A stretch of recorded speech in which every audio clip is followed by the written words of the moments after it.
बच्चों यहाँ पे ये क्वेश्चन नंबर है आपका एक्सरसाइज का 1.16 पेज नंबर 43 पे। क्वेश्चन में आपसे दे रखा है कि केयरफुल मेजरमेंट आपको करना है। इलेक्ट्रिक फील्ड दे रखा है at the surface of black box indicate that the net outward flux दे रखा है आपको 8 इंटू 10⁻³ न्यूटन मीटर स्क्वायर पर कुलाम का।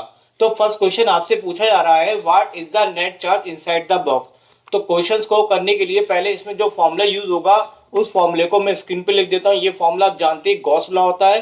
Phi is equal to q upon epsilon. Phi का मतलब इलेक्ट्रिक फ्लक्स और एप्सिलॉन नॉट यहाँ पे क्या होता है, कांस्टेंट, जिसकी वैल्यू यहाँ पे मैंने लिख रखी है।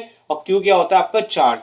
अब आइए इस क्वेश्चन को करते हैं। तो इस क्वेश्चन में बच्चों आपको क्या दे रखा है, एक ब्लैक बॉक्स दे रखा है। तो चलिए मैं एक बॉक्स बना लेता हूँ। अब यहाँ पे इस ब्लैक बॉक्स से क्या कह रहा है कि नेट आउटवर्ड फ्लक्स। फ्लक्स क्या होता है, पहले तो मैं आपको फ्लक्स बता दूं। फ्लक्स का मतलब होता है जैसे कोई सरफेस है, इस सरफेस से जितनी भी इलेक्ट्रिक फील्ड लाइन पास होती है उन नंबर ऑफ लाइंस को मिला के हम क्या बोलते हैं, फ्लक्स कहते हैं, जिसको हम रिप्रेजेंट करते हैं फाई से।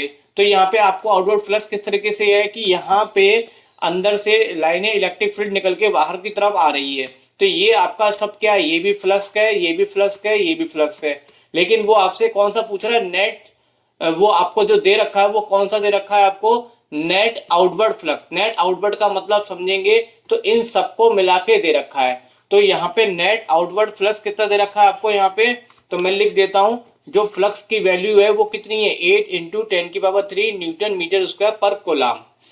अब आपसे देखिए पूछा क्या जा रहा है बच्चों, पूछा जा रहा है कि भाई net charge inside the box कितना होगा।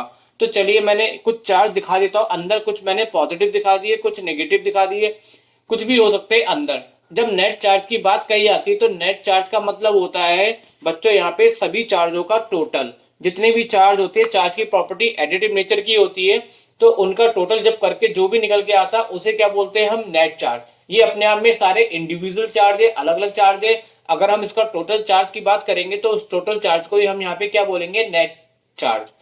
तो नेट चार्ज क्या होगा, सारे चार्जों का सम के इक्वल होगा। और कुल मिला के यहाँ पे इसी नेट चार्ज की आपसे बात पूछी जा रही है कि कितना भाई चार्ज होगा।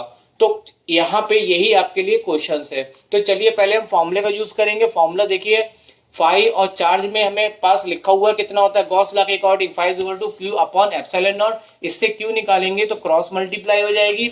और फाई की वैल्यू हमने लगा दी, फाई की वैल्यू कितनी है, 8 इंटू 10⁻³ गिवन है। और एप्सिलॉन नॉट जो कांस्टेंट होता है ये आपको क्वेश्चन पेपर में गिवन दिया जाएगा, इसलिए इसकी चिंता करने की बिल्कुल जरूरत नहीं है। अब देखिए यहाँ पे इसकी वैल्यू इतनी बड़ी है, लेकिन हम कैलकुलेशन के लिए केवल इतना ही ले लेते हैं। तो यहाँ पे हमने 8 और इनकी कैलकुलेशन कर ली। और देखिए पावर कितनी बचती है, 3 जो है -12 में से माइनस करेंगे तो -9।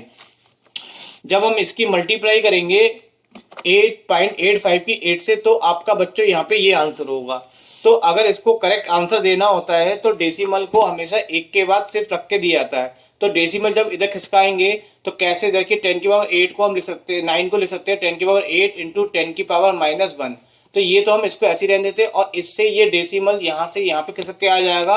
तो कितना हो जाएगा, 7.08 इंटू 10⁻8। और ये आपका आंसर हो गया। अब यहाँ पे बच्चों ये आंसर तो आ गया, लेकिन बहुत से बच्चे फिर क्या करते, एनसीईआरटी बुक देखते और चेक करते, कहते कि सर ये तो क्वेश्चन ही आपने गलत करा दिया, इसका आंसर हमारा एनसीईआरटी बुक से नहीं मिल रहा है। तो चलिए मैं आपका एनसीईआरटी बुक से भी आंसर मिलाता हूँ। अकॉर्डिंग एनसीईआरटी बुक अकॉर्डिंग में क्या कर रखा है इन्होंने, जो पावर है बच्चों 10⁻⁻8, इसको हमने दो पार्ट में ब्रेक कर लिया। इसको हम लिख सकते हैं 10⁻⁻6 और 10⁻⁻2। अब यहाँ पे 10⁻⁻2 को जब ओपन करेंगे तो डेसिमल इधर 2 प्लेस शिफ्ट हो जाएगा।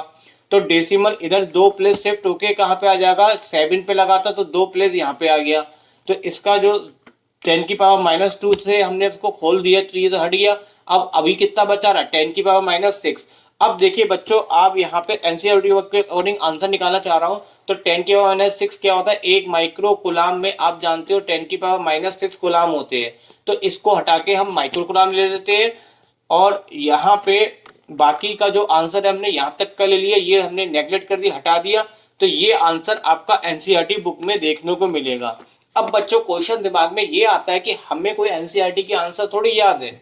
तो मैं अब आपको यहाँ पे ये भी क्लियर कर दूं, आपका यहाँ पे ये आंसर बिल्कुल 100% करेक्ट है। क्यों करेक्ट है? क्योंकि आपसे क्वेश्चन में पूछा गया था भाई नेट चार्ज बताओ, ये तो नहीं कहा गया था कि माइक्रो कूलम में बताओ या कूलाम में। तो ये हमारा बच्चों कूलाम में निकला हुआ है, और जो एनसीईआरटी बुक में आंसर दे रखा है वो किस में निकाल रखा है उन्होंने? माइक्रो कूलाम में। तो आप किसी में भी आंसर निकाल दीजिए, कोई भी गलत नहीं है, लेकिन मैं आपको सजेस्ट करूंगा भाई, हमारे पास एग्जाम में टाइम की बहुत वैल्यू होती है, तो हम यहीं तक छोड़ेंगे और यहाँ पे हमारा आंसर कंप्लीट माना जाएगा। वो बात है जब इसको माइक्रो कूलाम में कहता तो आप इसको कंटिन्यू कर सकते थे, लेकिन फिर भी बच्चों के अंदर भ्रम ना आए इसलिए मैंने यहाँ पे एनसीईआरटी बुक के अकॉर्डिंग भी आंसर आपको निकाल के दिखा दिया। तो बच्चों अभी ये तो पहला पार्ट हुआ, अब इसका हम सेकंड पार्ट करते हैं, if the net outward flux surface बॉ जीरो। तो चलिए हम इसको थोड़ा हटा देते हैं और सेकंड पार्ट के लिए हम यहाँ पे इसको खाली कर दिया हमने। अब यहाँ पे कहा जा रहा है कि जो नेट आउटवर्ड फ्लक्स है सरफेस का वो जीरो हो जाए, यानी जितने भी ये फ्लक्स है फाई की वैल्यू क्या हो जाए, यहाँ पे क्वेश्चन में फाई की वैल्यू क्या हो जाए? जीरो हो जाए। तो बताइए भाई अब अंदर क्या कोई चार्ज होगा या नहीं होगा? तो ये हमें पता करना है कि अंदर कोई चार्ज होगा या नहीं होगा। अब देखिए आपने सभी फॉर्मूला पढ़ा, phi is equal to q upon epsilon naught. अगर मैं फाई की जगह जीरो लगा दूं तो क्यू अपॉन एप्सिलॉन नॉट, तो क्यू बराबर कितना हो जाएगा? जीरो। तो हम सीधा कह देंगे कि अंदर चार्ज क्या होगा बच्चों? जीरो होगा। अब देखिए एक चीज मैं आपको यहाँ पे क्लियर कर दूं, अंदर कोई भी चार्ज हो सकता है, हो सकता है, लेकिन होगा क्या बच्चों? अगर एक प्लस का 5 होगा तो उसके अपोजिट एक माइनस का 5 भी होना जरूरी है, क्योंकि ऑल ओवर अभी देखा आपने आंसर कितना आना चाहिए? क्यू का जीरो, तो इससे ये कट जाएगा। तो इंडिविजुअल चार्ज तो हो सकते हैं, लेकिन वो भी इस तरीके से होंगे कि जब उनका टोटल किया जाएगा तो उनका सबका आंसर कितना आएगा? जीरो। तो इस बात को हम इस तरीके से भी लिख सकते हैं कि हम कह सकते, इन्होंने पूछा भाई कि इनसाइड कोई चार्ज होगा, तो बिल्कुल सही बात है कि इनसाइड कोई चार्ज नहीं होगा। We can not say about the inside charge के बारे में हम नहीं कह पाएंगे क्योंकि इंडिविजुअल हो सकता है, लेकिन उनका जब फ्लक्स जीरो है तो ये डेफिनेट है कि नेट चार्ज क्या होगा बच्चों? जीरो। चार्ज और नेट चार्ज में अंतर समझिए, चार्ज अपने एक इंडिविजुअल चार्ज को बोल रहे हैं, इंडिविजुअल चार्ज है, कैसे कि ये प्लस का 5 है तो इसके अपोजिट में ये कितना हो गया? -5। तो इंडिविजुअल तो हो सकता है और नहीं भी हो सकता है, लेकिन नेट चार्ज जितना भी होगा वो हमेशा जीरो होगा, ये बात बिल्कुल सही है। तो यहाँ पे बच्चों ये आंसर आपका हो जाता है कंप्लीट।